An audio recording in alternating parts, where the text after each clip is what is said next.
많은 분들이 질문을 주셨어요, 사실은. 뭐, 이 수술이 어떻게 하는 거냐, 저 수술이 괜찮냐, 이 수술이 검증된 거냐, 뭐, 이 수술이 옳으냐, 부작용이 적냐, 괜찮냐, 뭐, 이런 질문들이 사실은 한 7, 8년 동안 계속해서 쌓여왔던 것 같아요. 그래서 2015년에 만들어 놓은 영상인데, 여러분들한테 이런 것들 한번 보여드리는 게 도움이 되겠다 싶은 내용도 있었고, 또 최근에 제가 느끼는 광대 수술에 대한 생각들이 좀 있어요. 그래서 여러분들하고 그런 부분들 조금 오늘 공유하도록 할게요. 첫 번째 영상은요, 2015년에 제가 만들어 놨던 영상이에요. 같이 한번 보고 하나씩 좀 천천히 따라와 주시면 좋을 것 같아요. 광대 축소술은 일반적으로 체부와 아치를 절골을 해서 이 골편을 이렇게 안쪽으로 밀어 넣는 수술이 광대 축소술입니다. 처음에 광대 축소술을 시작할 때 의사들이 이렇게 이 광대 체부를 일자로 잘라내고 이 아치를 절골을 했습니다. 그 어떤 고정도 하지 않았고요.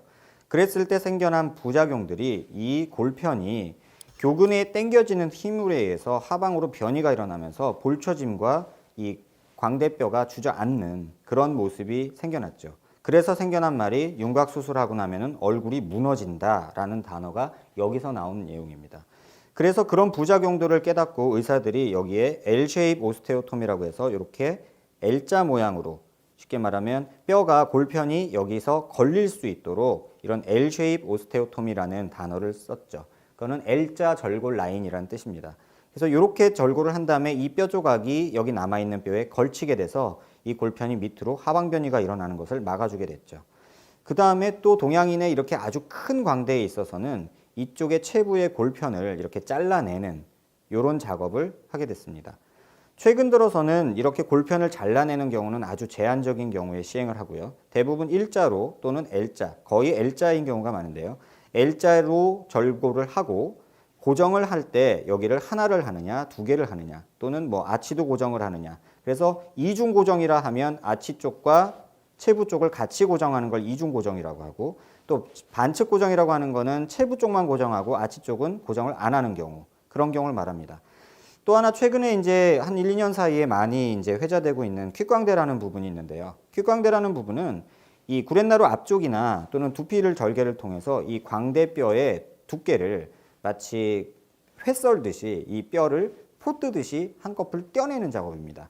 그러면 고정도 필요 없이 어차피 뼈가 붙어 있기 때문에 그저 축소되는 효과만 있는 것이죠. 하지만 뼈가 얇아진다는 단점이 있고, 이게 포 뜨듯이 뼈가 잘릴 때 그 나머지 골편들이 제거가 안 되거나 또는 불규칙적으로 제거가 돼서 오히려 함몰이 발생하는 경우도 종종 있습니다. 장점은 기존의 아나토미, 해부학 구조를 왜곡을 적게 시킨다는 장점이 있죠. 또 그렇기 때문에 회복이 좀 빠른 장점이 있지만 효과 면에서는 떨어질 수밖에 없는 방법이라고 생각합니다. 그때 저 영상을 많은 분들이 봐주셨어요. 저 때는 그 블로그에 영상을 올렸었는데요. 이 내용이 사실은 광대 수술의 가장 기본적인 내용이죠. 어떤 기초적인 거라고 생각을 해요. 그 다음에 또 환자분들이 많이 질문했던 내용이 뭐냐면 광대 고정에 대한 이해가 없었어요. 그래서 그 부분에 대해서 조금 또 한번 말씀드릴게요. 광대 축소술 시 체부 절골 면에서 고정을 주로 거의 다 하게 되는데, 이 절골면에 그 광대뼈의 두께를 실제 모형을 통해서 사람의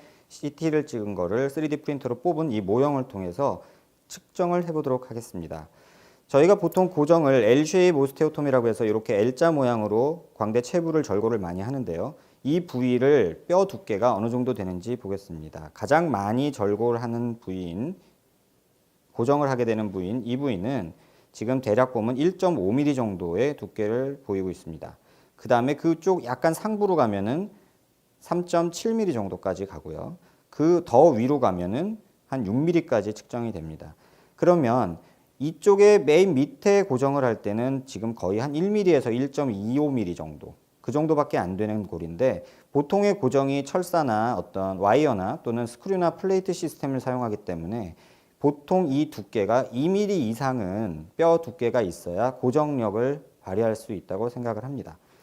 또 아치 쪽의 절골면에 있어서도 이 두께가 굉장히 다양하게 나타나는데, 이 처음에 맨 밑에 부분은 한 1.5mm 미만, 그 다음에 두 번째 부위는 아치 쪽이니까 조금 더 두껍게 되는데요. 보통 한 4mm 정도, 그 위쪽으로는 한 10mm 가까이도 될 수 있습니다. 이 절골 면을 보시면 점점 위쪽으로 두꺼워지는 모습을 볼 수 있습니다. 이쪽의 광대 체부의 모습에서도 이 면이 앞쪽으로 갈수록 얇고 위로 갈수록 두꺼워지는 모습을 볼 수 있죠. 따라서 고정은 아래쪽보다는 약간 위쪽, 최소한 2mm 이상의 두께를 확보한 골에 와이어 시스템이든 스크류 플레이트 시스템이든 고정을 해야 그게 안정적인 고정이 된다고 볼 수 있습니다. 그래서 이 영상들이 이제 제가 여러분들한테 광대 설명을 드릴 때, 또 부작용이니 뭐니 이런 것들 설명드릴 때 이해를 먼저 돕고 싶었던 영상이었고요. 그 다음에 이제 그림을 그려서 좀 역사적인 내용을 조금 다시 한번 설명드리면, 처음 광대 수술을 했을 때는 저희가 이렇게 체부절골을 이렇게 골편이라고 해서 이렇게 잘라내서 요걸 빼고 그 다음에 밀어 넣는 수술을 했었어요. 근데 이제 이런 수술을 하다 보니 볼처짐이라는 것들이 이렇게 뼈가 밑으로 떨어져서 하방변이라는 게 생기기 시작한 거죠. 그래가지고 의사들이 요걸 좀 막아보게자 이런 식으로 고민을 했고, 그 방법으로 이렇게 L자로 자르는 절골 방법을 만들어서 지금도 제일 많이 쓰고 있죠.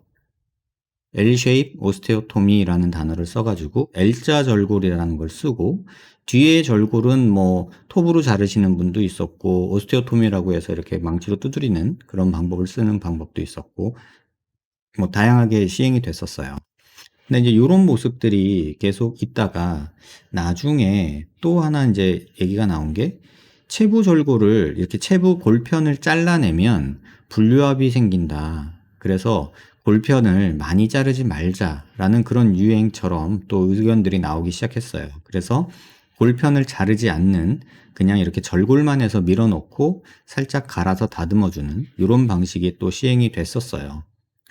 그러다가 이제 또다시 역행을 했어요. 이때 그 최초 요 모습으로 역행을 해서 퀵광대라고 그래가지고 고정 없이 그냥 톱질만 한 다음에 우지끈 밀어넣는 그런 방법들이, 퀵광대라는 게 이제 5년 전, 6년 전, 그때 한 7, 8년 됐겠죠. 그때 막 나오기 시작했어요. 근데 이 시점이 사실은 광대 부작용이 엄청 양산되는 그런 계기가 됐던 이 시술법이에요. 왜냐하면 이때부터 그 전까지 여기까지만 해도 이제 전문의 선생님들, 성형외과 전문의 선생님들만 광대뼈 수술을 진행을 하다가 갑자기 퀵광대라는 이름이 들어오면서 이제 비전문의 선생님들도 야, 광대 수술 그거 전문의만 하는 건 줄 알았는데 야, 우리도 요 정도는 할 수 있잖아 하면서 퀵광대라는 게 마구마구 시행되기 시작했죠. 물론 무기는 저렴한 수술비였어요. 그러니까 저렴한 수술비와 뭐 빠른 회복 뭐 이런 거를 이제 기치로 내세우면서 이제 많은 수술들이 이루어졌고, 그 수술이 또 많은 부작용을 만들게 된 거죠. 그래서 이때부터 일반인들 사이에 온라인상에서 굉장히 많은 뼈 뭐 분류학, 광대갭 뭐 이런 얘기들이 이제 막 엄청나게 쏟아져 나오기 시작한 거예요. 그래서 이제 요 시기를 겪고 나서 그 다음에 또 환자들의 니드가 생겼죠. 나 광대를 줄였는데 광대가 왜 안 작아졌지? 그러니까 사실은 이 퀵광대라는 게 나오기 전까지만 해도요, 그렇게 광대 수술이 대중적인 수술이 아니었어요. 근데 이게 대중적인 수술이 돼버리면서 아주 많은 선생님들이, 또 많은 사람들이 수술을 이제 진행하게 된 거예요. 그래서 이제 이게 말썽을 일으키기 시작하는 타이밍이 와요. 그래서 그 말썽을 일으키는 타이밍이 된 게 이제 결국은 이제 여러분들이 아는 수많은 부작용이 양산되는 그런 모습이 만들어진 거죠. 이 시기를 겪으면서 이제 많은 얘기들이 오가기 시작해요. 비전문의 선생님들이 들어오고, 또 많은 분들이 이제 막 수술을 하게 되고, 그러다 보니까 예전에는 굉장히 꼭 필요한 사람만 받던 수술에서 이제는 뭐 누구나 받는 그냥 수술이 돼버리고, 이런 모습들이 이제 점점 나오게 된 거죠. 그래서 이런 모습들이 계속 이제 만들어지면서 환자들의 니드도 굉장히 커지게 돼요. 나 더 줄이고 싶어. 이렇게 하면은 뭐 어떻게 더 줄일 수 있어. 막 이런 내용들이 의사 환자 할 거 없이 이제 마구마구 얘기가 되기 시작을 하는 상황이 온 거예요. 그래서 이렇게 막 누구나 하는 수술처럼 돼버리고 나니까 점점 더 이 수술이 많은 부작용을 만들죠. 그와 동시에 수술을 했는데 줄어들지 않았다라는 환자들의 불만도 막 커지기 시작했죠. 그러면서 또 대형 병원에서 만들어낸 방법이 눈가에 바싹 붙여서 자르면 45도를 더 줄일 수 있다. 이런 식으로 광고를 하면서 확실한 효과를 막 과장하게 되는 거죠. 이러면서 또 광대 수술이 또 눈가 쪽으로 옮겨가면서 또 많은 얘기들을 만들어내요. 근데 여기까지가 제가 2014년, 5년 그때까지 이제 정리한 내용이었어요. 그럼 벌써 또 한 6년이 흘렀잖아요. 그 6년이 흐르면서 또 많은 얘기들이 나왔고 또 많은 수술법들이 또 여러 사람들한테 시행이 됐어요. 여러분이 여기서 꼭 알아둬야 될 거는 이 광대의 절편이 잘린 면이 이렇게 막대기처럼 네모나지 않다는 것을 꼭 기억하셨으면 좋겠어요. 뼈가 이렇게 막대기처럼 네모나서 이렇게 잘리는 게 아니다라는 것을 꼭 기억하셨으면 좋겠어요. 왜냐하면 단면이 여기 두께와 여기 두께가 달라요. 또 여기 두께가 달라요. 그러면 어떤 일이 벌어지냐면 이 녀석이 움직여 갈 때, 줄일 때 여기를 피벗 포인트라고 해서 이런 식으로 줄어들 수밖에 없어요. 그래서 이 부분에서 갭이 생길 수밖에 없는 거예요. 그러면 그걸 어떻게 막을 거냐라는 거에 대한 고민들이 의사들이 조금씩 있었죠. 안화 쪽에 바싹 붙이는 절골이 가장 또 핫한 그런 수술이었던 것 같아요. 그 시절에. 그런데 지금은 그럼 어떠냐? 그럼 지금 모습도 한번 볼게요. 제가 시뮬레이션을 해서 좀 이따가 보여드릴 텐데 지금 이거는 시뮬레이션 전에 제가 캡처를 해놨어요. 여러분들한테 간단하게 먼저 말씀을 드리려고. 자, 이중 마름모, 사다리꼴 절골 이런 얘기 들어보셨을 거예요. 근데 사다리꼴이라는 게 뭐냐면 결국은 이런 걸 우리가 마름모라고도 하고 사다리꼴이라고도 하잖아요. 그러니까 사다리꼴이라는 그런 모양으로 뼈를 자른다. 그게 무슨 뜻이냐면 여기는 좁고 여기는 넓은 이런 식의 절편, 뼈를 잘라낸다. 그 뜻이에요. 그러면 이거의 장점은 뭐냐? 이 노란 뼈가 이쪽으로 더 올라갈 수 있다. 여기를 더 올려 붙일 수 있다. 얘를 올려 붙이자. 이런 논리가 생기게 돼요. 그럼 이렇게 사다리꼴로 자르는 이유는 일자로 사각형으로 자르면 여기랑 올라가고 여기랑 올라가는 게 똑같아지면은 이 아치 쪽에서의 결합이 일자로 안 되고 위로 올라가게 되죠. 위로 올리니까. 얘도 올라가거든요.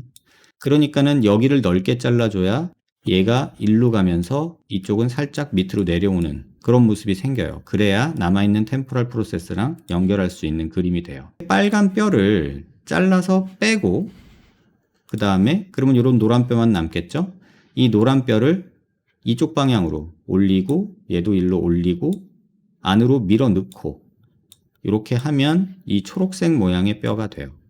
그래서 여기다가 고정을 이렇게 하게 되죠. 그리고 여기도 이렇게 기역자로 터굴이 된 거를 넣어서 고정을 하게 되죠.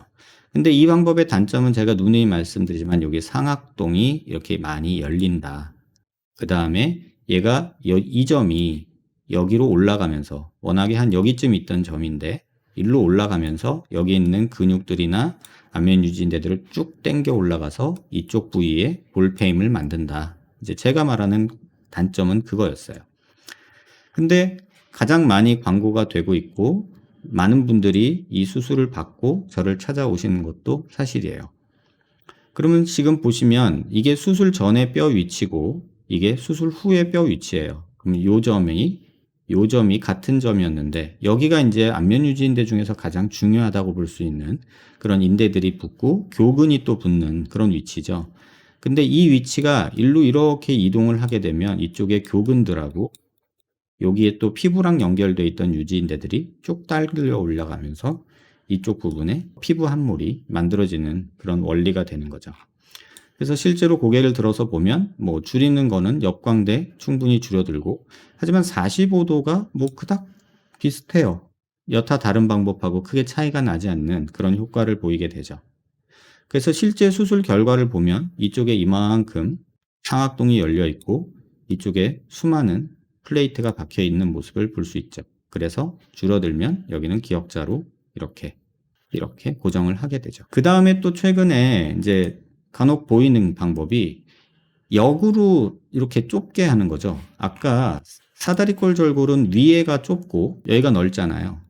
근데 반대로 여기가 넓고 여기가 좁게 자르는 병원들이 생겨났어요. 그럼 왜 이렇게 하냐? 이거는 이 친구를 위로 올리기 위해서 그래요. 그래서 실제로 수술한 걸 보면 물론 빨간 뼈는 이렇게 삭제되는 뼈의 표시예요. 그래서 표시를 해보면 이렇게 뼈가 없어지고 이 뼈가 안으로 이렇게 이 방향으로 약간 위로 올라가게 되고 이 아치 쪽은 여기 있던 게 이렇게 올라가게 되는 거죠. 그래서 실제 수술 결과는 아치 쪽이 이렇게 올라가는, 뭐 이렇게 뼈를 자꾸 올리려는 이유는 뭐 볼처짐을 예방한다는 그런 마케팅 포인트예요, 사실은. 근데 제가 누누이 말씀드리지만 광대뼈를 올려서 붙인다고 볼이 절대 안 처지는 게 아니거든요. 이건 조금 서울대에서 나온 97년도인가? 정확히 기억은 안 나는데 연도수는요. 그때 교수님이 쓰신 논문 중에 이렇게 상방 고정을 하면은 볼처짐이 예방될 수 있다. 이런 논문이 있었어요. 근데 그 여파로 이렇게 올려서 고정하는 방법들이 개업가에서 성행을 했던 것 같아요. 근데 최근에 이제 광고하는 분들이 귓광대 이후에 가장 큰 이슈는 뭐냐면 분류압하고 광대 갭하고 그 다음에 볼처짐이에요. 그 중에 볼처짐이 인터넷에 가장 많이 도배가 돼 있죠. 그러니까 이 볼처짐을 극복한 방법이라고 광고하고 싶어지는 거예요. 그래서 이 방법으로 하면 볼처짐이 없다라는 말도 심심치 않게 하게 됐죠. 그래서 이런 식으로 고정이 되는 거예요. 하지만 밑에서 보면은 뭐 줄어든 거는 얘나 아까 뭐 이중 마름모로 해서 한 요 모습이나 뭐 별반 차이 없어요. 그래서 똑같이 결과는 이런 식으로 고정을 하고 여기는 조금 상방으로 고정이 되고 여긴 아치에서 템포럴 프로세스가 여기 위에 위치하는 이런 식으로 고정이 되고 플레이트도 약간 위로 엇갈리게 되는 이런 방법을 쓰게 되죠. 이 방법이 장점이 하나 있어요. 그게 뭐냐면 이 아치 쪽이 위에다가 이렇게 걸치면 이 뼈가 밑에서 걸려 있어서 떨어지지 않는다라는 장점은 있어요. 근데 이렇게 올려줬을 때의 그 단점이 어떤 건지 이따가 또 보여드릴게요. 그 다음에 최근에 이제 또 뒷광대에 대한 리드들이 막 나오기 시작을 했죠. 그래서 뒷광대를 막 없는, 막 이렇게 없애는 그런 수술 방법들을 막 만들어내기 시작했죠. 체부 쪽에서 절골은 아주 조그마죠. 그런데 아치 쪽에서는 절골이 뼈를 이제 뭐 갈아내거나 하는 방법들이 뭐 많이 나오죠. 그래서 많이 이쪽에 뼈 삭제, 뼈 손실이 일어나는 이런 방법을 택하게 되는데 그러면 이렇게 조금 잘라내고 얘는 안쪽으로 붙이고 얘는 안쪽으로 밀어 넣는 거예요. 요건 밑에서 보셔야지 좀 더 도움이 될 텐데 노란색이 수술 전, 초록색이 수술 후예요. 그래서 이런 모습으로 보면은 이만큼의 빨간색 뼈가 없어지고 노란 뼈에서 초록뼈로 이동을 하는 거예요. 그러면 뒷광대가 없이 완전히 고정이 되겠죠. 이론적으로는 굉장히 좋아져요. 근데 제가 이 방법을 조금 물음표를 찍는 이유는 이쪽에 고정할 수 있는 뼈가 아닌데 그러면 여기다 고정을 해야 되는데 그러면은 플레이트가 너무 길게 들어가는데 그러면 얘가 고정력이 약해서 미끄러지면서 교근의 힘에 의해서 밑으로 내려올 수도 있을 텐데 그리고 이 뼈랑 붙는 게 쉽지 않을 텐데 뭐 이런 여러 가지 의구점이 있었어요. 그랬는데 실제로 수술하고 온 환자분을 보면 이렇게 뼈가 고정이 돼서 왕창 밀어 넣으니까 여기서 중간에서 한번 부러지는 일이 벌어지는 경우도 있더란 얘기예요.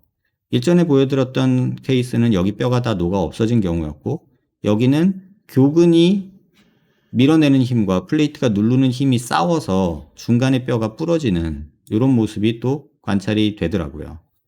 그래서 이런 모습도 있고 그리고 제가 하는 방법은 저는 체부 쪽에서 아주 조금 떼요. 지금 보는 면은 요런 면이에요.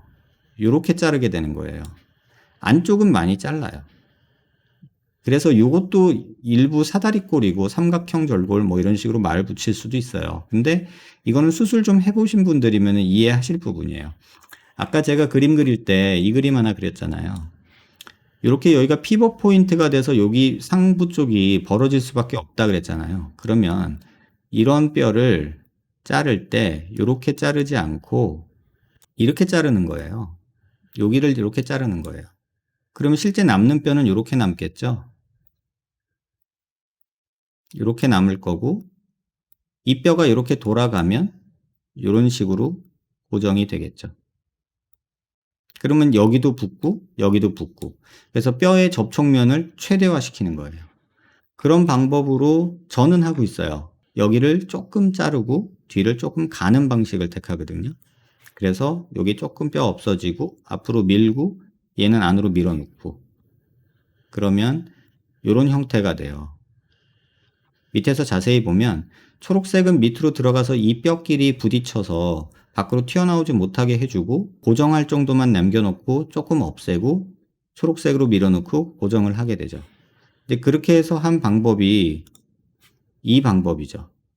이렇게 수술을 해주면 뒷광대가 아직 조금 남아있지만 이거는 나중에 플레이트 제거하면서 뒤에 갈아내면 되는 거기 때문에, 뭐 앞서 보신 뒷광대 수술 이렇게 많이 해서 뼈를 삭제하는 것보다는 조금은 더 낫지 않을까. 이제 저는 그렇게 생각을 해요. 물론 수술을 2번 하지만 플레이트 빼는 것까지 해서, 그게 이제 제가 여러분들한테 말씀드리고 싶은 부분이고, 이게 지금 제가 시행하고 있는 방법이고, 또 하나는 제일 중요하게 생각하는 거는 얘의 하방 변이를 막기 위해서 가능한 한 눈가 쪽 위치까지 높게 고정을 해주는 거예요. 그래서 가능한 한 위에까지 고정을 하자. 그게 제가 요새 생각하고 있는 부분이에요. 근데 최근에 광대를 머리뼈에 고정하는 이런 모습까지 나오더라고요. 그래서 이 머리뼈에 고정하는 방법까지, 그러니까 옆광대를 왕창 줄이겠다는 거죠. 최대한 줄이기 위해서 이제는 템포럴 프로세스가 아니라 아예 템포럴 본에 고정하는, 살짝 위험하지 않을까라는 아주 조금 과한 방법도 이제는 시도되고 있고요. 그 다음에 여러분들이 많이 질문 주시는 거, 부분절골하고 비고정하면 어떠냐? 이거 되게 편해 보이는데 괜찮은 경우도 물론 있을 거예요. 근데 이렇게 수술하고 온 분한테 뒤에는 부분절골 했다고 그랬는데 뼈는 이렇게 뭐 안 붙고 살짝 떨어지고 그 다음에 하방변이 생기는 이런 경우도 있고요. 그 다음에 체부의 골 삭제, 그러니까 골편을 뜯어내는 그런 수술을 하고 후방에서 절골해서 밀어넣는 방법이 있는데, 이 방법은 지금은 안 하시는 것 같아요. 근데 이런 식으로 수술해서 아예 뼈가 플로팅본이 돼가지고 다 녹아 없어진 경우도 저는 봤고요. 그 다음에 또 여기는 열심히 갈아내고 여기는 열심히 갈아내고 이쪽은 절골해서 밀어넣고 고정은 안 하는 방법. 이것도 뭐 킥광대의 살짝 변형인데, 체부 쪽을 이렇게 갈아내는, 쉐이빙하고 여기를 절골해서 밀어넣는. 근데 억지로 여기가 부러지지 않았는데 밀어넣다 보니까 가운데에서 이렇게 원치 않는 절골이 생기거나 또는 여기를 일부러 부러뜨리는 분들도 생기는 것 같아요. 근데 이렇게 되면 이 경우는 그나마 다행인데, 이 뼈가 붙지 않고 여기가 덜렁덜렁 거리는 경우도 아까 이런 경우에서처럼 간혹 보이고 있어요. 그 다음에 또 체부를 쉐이빙하고 후반 절골한 것 중에도 여기를 막 갈아내고 여기 절골하고 여기 절골했는데 여기 뼈가 녹아나는 거죠. 그래서 이런 식으로 광대가 함몰된 듯이 보이는 경우도 종종은 제가 병원에서 상담 오시는 분들한테 봐요. 그 다음에 또 체부 쉐이빙하고 후방 절골했는데 여기 뼈가 너무 얇아져서 이렇게 다 녹아 없어지는 경우도 지금 제가 본 것만 한 4-5케이스가 넘어요. 그래서 이런 경우는 뭐 어쩔 수가 없죠. 뭐 재건하는 방법밖에는. 그 다음에 여기도 체부 쉐이빙하고 후방 절골했는데 뼈가 안 붙고 고정 안 하다 보니까 뼈는 다 흡수되고 얘는 덜렁덜렁 거리다가 여기에 이렇게 또 비는 뭐 이런 모습도 관찰이 되고요. 비전문의 선생님께서 피부에다가 빵꾸 내가지고 그냥 보지도 않고 기구 넣어가지고 망치로 두드리는 그런 수술도 하고 계세요. 이렇게 절골 라인도 아니고 그냥 프랙처 라인 같은 느낌의 이런 식으로 해서 뭐 킥광대의 일종이죠. 그래서 이런 식으로 수술을 하고 여기 또가 절골이 생기고 또 이렇게 돼서 오시는 분들도 계셨고요. 그 다음에 체부 부분 절골하고 후방 완전 절골하는 경우 이렇게 또 광고하시는 병원 있거든요. 근데 자국만 났어요. 자국만 났어요. 그러다 보니까 수술 전후 효과가 1mm도 채 안 돼요. 그래서 자국은 났는데 효과가 없는 이런 경우도 있고요. 그 다음에 또 체부는 완전 절골하고 후방 부분 절골했는데 이런 식으로 절골하고 나서 고정이 후방에 안 되다 보니까 깔딱깔딱 계속 움직였던 것 같아요. 다행히 뒤에는 붙었는데 체부 쪽이 이렇게 없어져 버린 경우도 있었고요. 그 다음에 체부 완전 절골하고 후방은 부분 절골했는데 이런 식으로 붙어서 약간 여기는 튀어나오고 하방변이죠 사실은. 그러니까 이런 식으로 된 경우도 있고. 그 다음에 체부 완전 절골하고 후방 부분 절골했는데 여기는 뭐 간신히 붓긴 했어요. 그런데 이런 식으로 또 약간 함몰된 모습으로 보이는 경우도 있고요. 그 다음에 체부 아치 완전 절골했는데 후방 비고정했을 경우 여기만 고정을 했던 경우거든요. 그러니까는 교근이 땡기니까 얘가 이런 식으로 밑으로 떨어져서 하방변이가 일어나는 경우. 뭐 별별 경우가 다 있죠. 그 외에 이름도 모르는 수술들. 이건 도대체 무슨 수술일까? 고정을 했는데 이만큼 하방변이 된 거. 그 다음에 이렇게 했는데 이걸 왜 또 했을까? 이게 좀 제가 모 치과 선생님이 자꾸 이거 하시고 저한테 환자 보내시는 분이 계시는데 진짜 조금 안타까워요. 이런 환자분들 보면. 작아지고자 하는 열망이에요. 또 여기도 이런 식으로 뭐 귓광대를 했는데 이름은 모르겠어요. 근데 고정 없이 하다 보니까 뼈가 다 안 붙어서 그냥 덜렁덜렁거리는 플로팅 본 상태로 오는 경우. 그러니까 이런 많은 경우들이 있어요. 사다리꼴 절골하고 그 다음에 노란 뼈가 이제 밀어 들어가는 거. 요걸 보여드릴게요. 빨간 뼈는 이렇게 삭제가 되는 거고요. 그 다음에 고개를 들어서 보면 요 단면을 보셔야 되는데요. 여러분이 요 단면을 한번 보세요. 잘린 단면.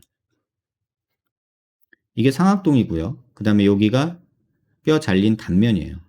자, 여기는 굉장히 얇죠. 보통 여기 뼈가 한 1mm 내외예요. 한 1에서 1.5mm 정도. 그 다음에 여기는 그나마 두꺼워요. 근데 입안으로 수술하면 여기는 어차피 접근이 안 돼요. 그러니까 우리가 입안으로 수술했을 때 접근할 수 있는 데가 여기인데 사실 여기 뼈가 이렇게 꽉 차 있지가 않아요. 지금 이 프로그램상에서는 그런데 아까 보여드렸다시피 이 그림 보시면 여기는 뼈 두께가 있고 여기는 비어 있죠. 여기 골수처럼 단단한 뼈가 있는 게 아니라 그냥 흐물흐물한 애가 있는데요. 그래서 고정을 하려면 요 두께밖에 고정을 못 해요. 그래서 그거를 꼭 참고하시고요. 그래서 요 단면이 삼각형 모양이란 말이에요. 이렇게 삼각형 모양. 그러면 여기가 많이 안 잘리면 안쪽으로 잘리지 않으면 이 녀석은 아까 피벗 포인트에서 부딪힌다 그랬죠. 이렇게 있는데 이렇게 해서 여기가 떨어진다고. 이렇게 붙어서 위가 벌어져 보인다고요. 그래서 웨지 쉐입으로 자를 수밖에 없어요. 그래서 그걸 한번 보여드릴게요. 아까 빨간 뼈가 이렇게 잘려 나간다고 했잖아요. 그러면은 이 빨간 뼈 모습만 좀 자세히 볼게요. 그럼 이렇게 보면은 얘가 지금 마른 모 모양이죠. 이 상태에서 봤을 때 우리가 마른 모라고 말하는 건 사다리꼴이라고 말하는 건 이런 상태의 사다리꼴이죠. 그 다음에 이렇게 보면 이 모습도 사다리꼴인 거예요. 이렇게.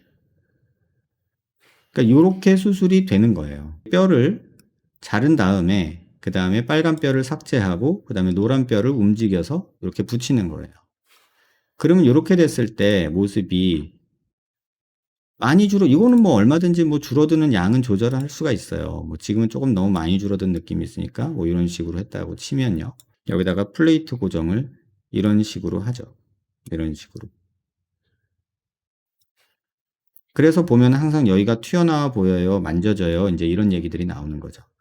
그래서 이 모습이 이제 우리가 수술 결과의 모습이에요. 근데 실제 결과 모습도 보면 얘랑 별 차이 없죠. 이만큼 상악동 열려 있는 게 뭐 더 열리고 워낙에 여기 뼈가 얇다 보니까 낫는 과정에 여기 또 뼈 흡수가 일어나요. 그래서 지금 보시면 더 넓은 느낌이 나죠. 그 다음에 고정된 모습도 고개 들어서 이렇게 보면 여기 이렇게 줄어들어 있는 모습 보이고요. 다만 차이가 나는 건 뭐냐면 이 체부 쪽 고정을 열심히 하시려고 너무 하다 보니 이 체부에 플레이트가 너무 많아요. 보세요. 하나, 둘, 셋, 넷, 4구짜리 하나, 3구짜리 하나, 4구짜리 하나. 이렇게 있죠. 그럼 이렇게 막 겹쳐서 붙이게 되면 그럼 이 플레이트 두께가 굉장히 두툼해져요. 그러면은 45도 줄이는 효과보다 이 플레이트 때문에 여기 만져보면 오돌도돌하게 튀어나온 느낌이 생긴다고요. 그래서 이 방법이 이게 45도 많이 줄이려고 이렇게 했다고 했는데 플레이트를 이렇게 막 잔뜩 박아 놓으면 플레이트 두께 부피만큼 여기가 오히려 혹단 것처럼 크게 만져지고 여기는 또 눈가 주변이라 피부가 얇아요. 그래서 피부가 얇으면 또 오돌도돌한 게 다 만져진단 말이에요. 그러니까 이런 문제들이 또 있지 않나라는 생각을 이제 저는 하고 있어요. 그래서 개인적으로는 별로 좋아하는 방식은 아니에요. 뭐 크게 몇 가지 단점을 말씀드리면 상악동이 많이 열린다. 여기 실제로도 그렇죠. 그 다음에 여기다가 고정을 잔뜩 하게 되는데 여기는 피부가 얇아서 만져진다. 그 다음에 플레이트를 고정할 뼈가 되게 신경에 가깝게 위치할 수밖에 없게 돼요. 그래서 이 방법으로 수술하신 분들이 안화신경이 조금 손상을 받아서 윗입술이나 코 옆에 감각이 떨어져요 라고 말씀하시는 분들이 은근히 많아요. 그래서 그게 제가 생각하는 이 방법의 단점이고, 또 이렇게 상방 고정을 하고 삭제가 많으면 볼페임이 온다라는 게 이 방법의 조금 아쉬운 부분인 것 같아요. 그 다음에 보여드릴 방법은 이 방법이에요. 지금 이 방법도 아까 이제 요 아치 부분을 위쪽에 붙이는 방법이라고 했잖아요. 빨간 뼈는 삭제되고 이렇게 올라가는 거예요. 그럼 올라가면 어떤 일이 벌어지느냐? 고정을 할 때 얘가 위로 올라가게 되죠. 이런 식으로. 그러면 이것도 역시 45도에서도 상방 고정, 그 다음에 뒤에서도 상방 고정을 할 수 있는 방법이에요. 그래서 이런 식으로 수술을 하면 뭐 이쪽도 상방 고정, 여기도 상방 고정 이러니까는 볼처짐이 없다. 이제 이렇게 얘기를 하시는데 실제로 그렇게 수술된 예를 제가 이렇게 보여드릴게요. 그렇게 돼 있죠? 실제 환자분의 얼굴이 어떤가 한번 보자고요. 여기가 상방 고정이 되면서 여기가 꺼져요. 지금 여기가 페임이 생겨요. 이게 뼈로 보면은 상방 고정된 부분이 여기잖아요. 근데 그러면 이 부분에서 페임이 생겨요. 보세요. 보이세요? 여기랑 그 다음에 여기랑 그러니까 여기 페임이 생겨요. 여기는 튀어나오고. 상방 고정이 피부 처짐을 막는다는 생각은 안 하셨으면 좋겠어요. 저는 개인적으로는요. 그 다음에 플레이트 고정 방식이 이 뼈와 뼈의 컨택을 유지하는 방식이 아니라 살짝은 여기서처럼 떨어지는 느낌이 생길 수 있어요. 지금 여기랑 여기는 뼈가 컨택이 별로 없거든요. 그래서 이 방법도 아니 왜 이렇게 상방 고정에 꽂혔지라는 생각이 개인적으로는 드는 그런 모습이고요. 이 방법도 마찬가지로 아까 요 절단면을 보시면 삭제된 요 면을 보시면 삼각형이죠. 얇고 이렇게 돼 있죠. 그러니까 웨지 쉐이비로 자르지 않으면 여기서 피벗 포인트가 생기면서 위가 벌어질 수밖에 없어요. 이렇게. 그래서 여기가 피벗 포인트가 된다는 걸 꼭 이해하셨으면 좋겠고, 그러니까 뒷광대가 없게 하는 수술에서 여기가 없어지는 그 모습이죠. 그래서 빨간 뼈는 없어진다고 생각을 하고 여기로도 없어진다고 생각하고 그 다음에 초록색으로 옮기는 거예요. 이렇게. 그러면 옆광대, 뒷광대가 한꺼번에 없어지니까 이쪽에 뒷광대가 남는 부분은 훨씬 적죠. 근데 문제는 이 환자분 양쪽 다 그렇게 수술한 경우를 보면은 이쪽 뼈는 보면은 잘 보면 여기가 부러져 있죠. 이런 식으로 부러져 있고 여기는 밀어 넣는다고 넣었는데 그러면 이게 잘 났을까? 의문이 있고, 그 다음에 제가 아까 이 방법의 단점일 수 있다는 게 뭐였냐면은 뼈가 흡수가 많을 것 같다, 고정이 안 될 것 같다 이런 얘기 드렸잖아요. 근데 여기도 보면은 지금 뼈가 없어요. 플레이트만 있고. 옆에서 보면은 이렇게 하방 변이가 또 일어났어요. 체부에서는 벌어졌고요. 근육 당기는 힘이 크니까. 물론 뭐 염증이 있었을 수도 있고 피가 났을 수도 있고 여러 가지가 있겠지만 지금 이렇게 있어야 되는 게 이런 식으로 하방 변이가 일어난다고요. 그 이유는 뭐냐면 여기 고정하는 힘이 약했다는 얘기고, 그리고 플레이트가 이렇게 길게 들어가면은 거의 아치 쪽은 뼈가 생길 수 있다고 보는 게 아니거든요. 지금 6구예요. 구멍이 6개짜리 플레이트가 들어갔거든요. 그러면 이거는 거의 뭐 뼈를 연속성을 생각을 안 한 거죠. 그러니까 뒤쪽은 아예 뼈가 붙는 거를 기대하지 않고 앞쪽에만 의존을 하는 방식의 수술인데, 이럴 거면 거의 뭐 뼈 잘라내는 거나 별반 다르지 않다는 거죠. 그런데 이제 좀 아쉽게도 이 환자분은 여기서 상악동염이 생겼던 것 같아요. 피가 고여 있다가. 그러다가 여기가 뼈가 플레이트가 또 빠져서 지금 이런 식으로 플레이트가 빠져 있는 모습이죠. 뼈에 고정이 안 돼 있고. 아마도 이 뼈는 계속해서 밑으로 떨어질 수도 있고 여기서는 뼈 흡수가 계속 일어날 거라고 봐요. 그래서 쉽지 않은 결론이 나는구나. 그나마 조금 안정적으로 보이는 이 부분도 앞쪽 체부는 잘 붙었고 고정이 잘 됐지만 이쪽 뒤쪽은 아예 뼈가 없어지고 밑으로 떨어져 버린 거죠. 그러니까 여기서 지금 쪽이 나서 뼈가 부러져서 밑으로 떨어진 거거든요. 그러니까 플레이트 자체가 이렇게 힘이 강하지가 않거든요. 그래서 워낙에는 이런 식으로 아마 플레이트가 박혀 있었을 텐데 지금 플레이트가 이 방향으로 아예 꺾여버린 거죠. 문제들이 좀 생기는 것 같다. 그게 지금 제가 느끼는 느낌이고요. 그 다음에 이건 제가 하는 방식인데요. 체부에서 이렇게 안 자르는 경우도 있고요. 한번 보여드릴게요. 빨간 뼈만 좀 보여드리면요. 위에는 일자고 밑에는 넓은 이런 식의 뼈 삭제를 만들어요. 그래서 힌지 포인트가 안 생기게, 안에서 벌어지지 않게, 위에서 벌어지지 않게 그런 식으로 수술은 저는 하고 있어요. 그래서 요게 뭐 마름 사다리꼴이다 마름모다 뭐 이름 붙일 수는 있겠지만 많이 해본 사람들은 누구나 이렇게 하고 있을 거라고 저는 생각해요. 그래서 뭐 저만 하는 뭐 특별한 뭐라고는 생각 안 하고요. 뼈 수술을 좀 많이 해봤다는 사람이면 어느 정도 요거는 다들 이렇게 하고 있을 거라고 저는 보고, 그 다음에 뒤쪽 광대는 요 정도를 제가 갈아내는 작업을 해요. 그래야 여기를 고정할 수가 있거든요. 광대뼈의 단면들이 어떻게 생겼는지 한번 보여드릴게요. 지금 요 단면을 한번 보세요. 여기 속이 비어 있잖아요. 이렇게. 이 두께는 실제로 재보면요. 이게 피질골이라고 하는 건데 한 1.5mm, 1.4mm 정도밖에 안 돼요. 그래서 그렇게 얇은 뼈에다 고정을 하는 거기 때문에 뭐 여기다가 크게 그런 거를 생각하시면 안 되고, 그 다음에 이쪽 상악동 쪽에 가까워지면은 여기도 마찬가지로 뼈는 조금 두껍지만 이렇게 상악동이 보이는 모습이고요. 이렇게 커요. 그래서 지금 요 정도만 돼도 벌써 상악동이 왕창 열려요.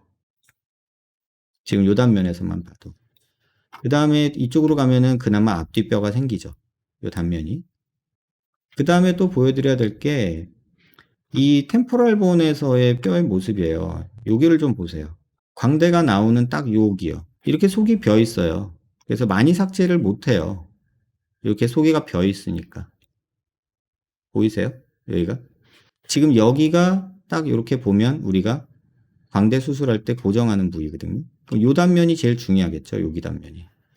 그러면 그 단면을 한번 보면 여기는 그나마 이렇게 꽉 차 있는 경우가 있어요. 그래도 여기가 비어 있죠.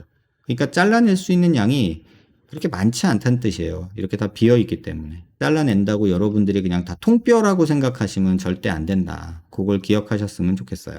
그 다음에 또 조그마한 몇 가지 보여드렸던 사진들이 부분절골이니 뭐니 이런 다양한 수술 방법들이 있잖아요.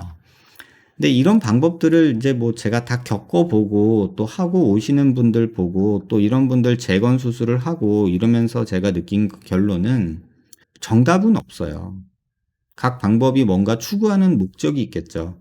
나는 빠른 회복이 중요해. 나는 간단한 게 중요해. 고정을 안 하는 게 중요해. 나는 뒷광대가 없는 게 중요해.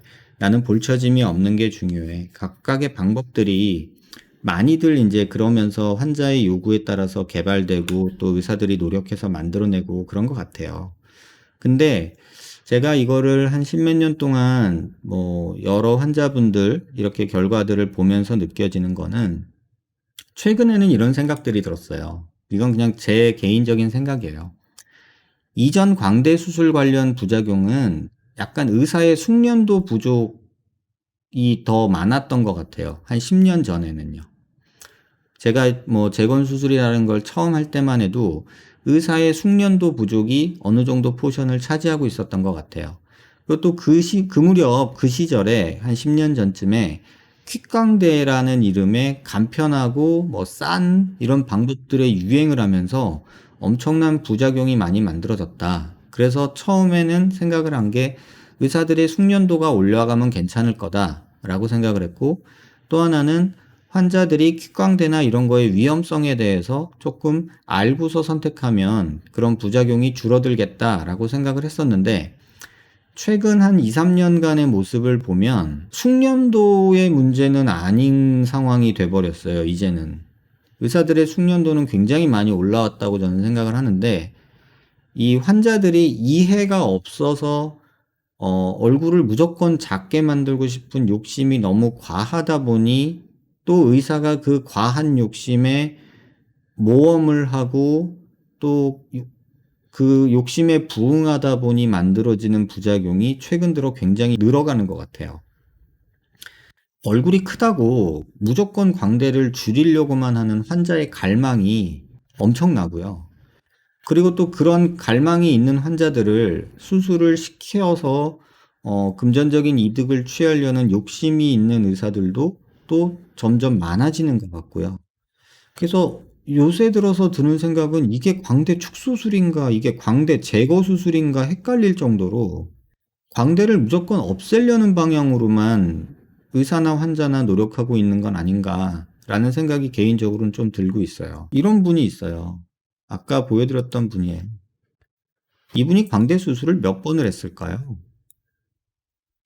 이 측두골에다가 이렇게 나사를 박을 정도로 광대를 줄였는데, 근데 현실은 어떤지 한번 보세요.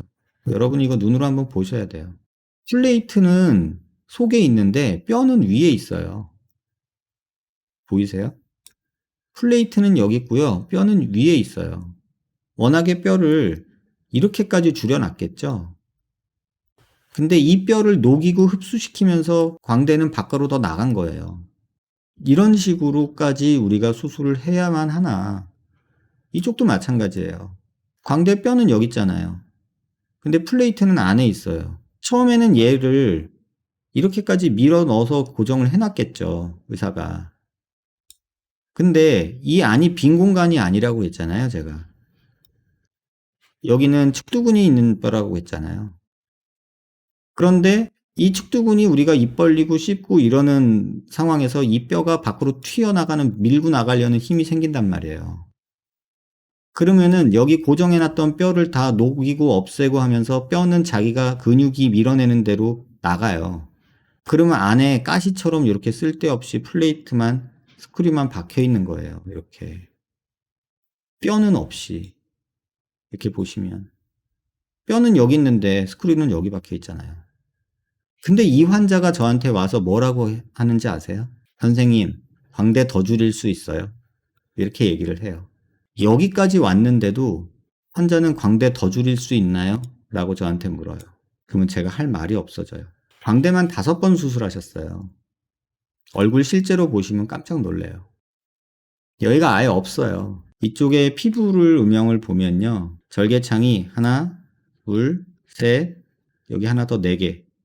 절개창이 여기 4개가 다 있어요. 지금 이렇게 보시면 여기 광대가 없어요. 이거는 광대뼈 삭제 수술이에요. 광대뼈 축소 수술이 아니라 제가 볼 때는. 그리고 여기는 연결이 된 게 아니에요. 금속이 박혀 있을 뿐. 그러니까 이런 식으로 하면서 광대가 계속 작아지고 싶은 마음이 드는 거는 뭘까?